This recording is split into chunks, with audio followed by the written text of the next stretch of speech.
So in utero, while I was pregnant with, Yeah, I'm going to talk about who she is. okay, while I was pregnant with Bridget in utero, she was not growing or moving very much. They did what they used to call behavioral ultrasound, where they monitor the child and see how many times they move and how many times they turn, and if they respond to noise that's presented to the outside of the uterus and whatnot. And she had failed that test. And then they had tried to do a version, which, since she was breached, they tried to turn her. And that was not successful either. So because of that, she was delivered a planned C-section with a NICU team present. So when she was born, they caught symptoms of her being low muscle tone or hypotonia. She could not suck from a bottle, slow to respond. She had a very weak cry, and they thought that she looked like she had Down syndrome. So they did genetic testing, mapping out her chromosomes, and they did not find that she had Downs, but they said that she had had a cerebral hemorrhage due to the version when they tried to turn her. So from that, she would have severe delays. So when we took her home, and she started her life with a lot of delays. She couldn't walk until she was 3. This was expected, all from what, the trauma to her brain from the version, which at the time they were calling cerebral palsy. But then between the ages of 2 and 3, she had this rapid onset of weight gain and an insatiable hunger, which led us to reach out to another physician, whom then did what they call a FISH test on her, which is another genetic mapping, and that's how they diagnosed her with Prader-Willi. So she wasn't diagnosed until she was 3? Or she was older? 4. 4? Mm-hmm.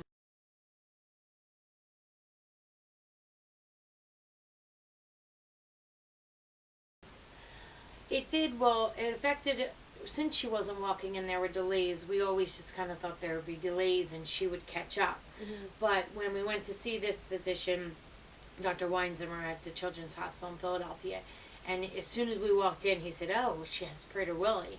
We'll have to do the FISH test to make sure, but by her, the way she looks," he said, "I can't believe she hasn't been diagnosed prior to this." Mm-hmm. So I went home and searched it up and whatnot, and then was preparing myself, for a positive test that she was going to come back, that she would have Prader-Willi. But that was, a much more grim outlook on her life. Back then, 17 years ago, the life wasn't very promising for these kids. Growth hormone injections were just starting, so they were not really mainstreamed into schooling. Most of them lived in group homes or in settings like the Woods School and things like that. Not many parents were successful in keeping the children at home prior to that, so the literature all said the same. So it was a much more devastating diagnosis versus the cerebral palsy. The Prader-Willi was much more devastating to us.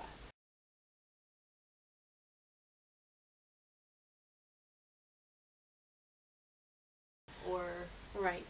From birth, even with the diagnosis of the cerebral palsy, she had what they call early intervention, where a physical therapist and an occupational therapist came to the home and would integrate exercises that I could do with her to increase her strength and her head stability and things like that, in order to prepare her to crawl and hopefully eventually walk. Mm-hmm. So we got those services initially, but once she had the diagnosis of Prader-Willi, the number one thing you want to start with these kids is growth hormone injections, because it helps them build muscle mass. Because the kids who are born with Prader-Willi are born with no muscle mass, from their nipple line to their knees, which is why they don't crawl, why they can't sit up, why they have a hard time also losing weight, because they don't have any muscle mass. It's all fat tissue. Mm-hmm.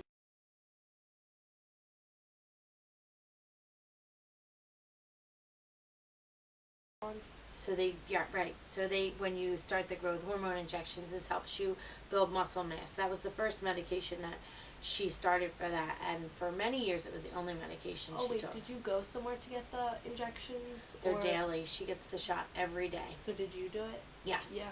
Yes, and she still gets those shots now today. So it was, a battle with insurance companies proving that this is what she has and this is how she'll benefit from it. But once all that was through the clear and we were able to get her the growth hormone, the injections started immediately at home and have been daily ever since. And after the initial diagnosis, we changed her. It was weight management, behaviors, and she had a rapid weight loss, which was great for her at the time, and she began to walk, and things were looking really great for her at 5 years old. She was building a lot of muscle mass from the growth hormone. She was getting ready to enter the school, and she appeared to be very intelligent, so we felt as if we were doing pretty good. Mm-hmm. So is that the only medication she takes right now? Or? No, Prader-Willi is very progressive. So as chronologically she aged, since it is an endocrine disease as well as a genetic disease, she started to have most of her problems in the prepubescent years. So from 11 to 15 were very difficult years, and at that time, many more medications were introduced.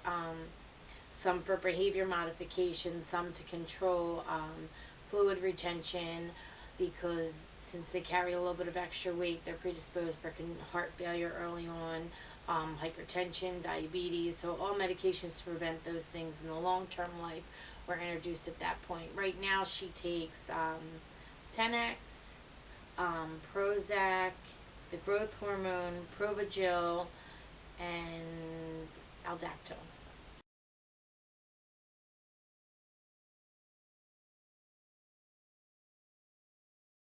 In the elementary school, she was more in an inclusive type of situation where she was in a regular type of a classroom, and there was an aide or a teaching assistant there to help her, and then she was pulled out for instructional help for math. She also received physical therapy in the building, right, in elementary school. Then when she moved over to the middle school, it was less of inclusion and more of a small setting of other children who were along the same scope as her, with either learning disabilities or behavior issues and diagnoses that were similar to Prader-Willi in a smaller setting. So 10 children in a classroom, and then they were taught that way. And again, she then was pulled out for physical therapy, and she then did receive speech therapy in the middle school, not the elementary. And the high school, since there's many more kids pooled into one area, there's a lot more opportunity for kids with special needs. Mm-hmm. They're just larger in numbers, so she's in an inclusive situation for certain classes, and then in other classes she is in a smaller group setting with other kids that are more typical to her, and she still receives physical therapy and sees a trainer. No speech therapy is involved anymore. Okay.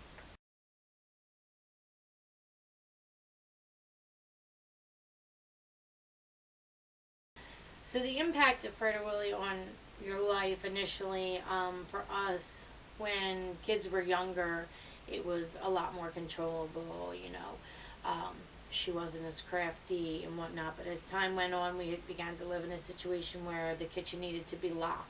They have an insatiable appetite, and they can't be held responsible for their desire to eat. So therefore, out of sight, out of mind is the best practice. We lock our kitchen down. The other children in the house have to be mindful and respectful that this is difficult for her. We eat on a very regimented schedule and try not to leave any food out, so like bag of chips on the table, nothing like that, and try and just give her that respect. I think that it was difficult at times for her siblings when they were all in the same building, and she did struggle at that time. I mentioned between 11 and 15 when behaviors were an issue.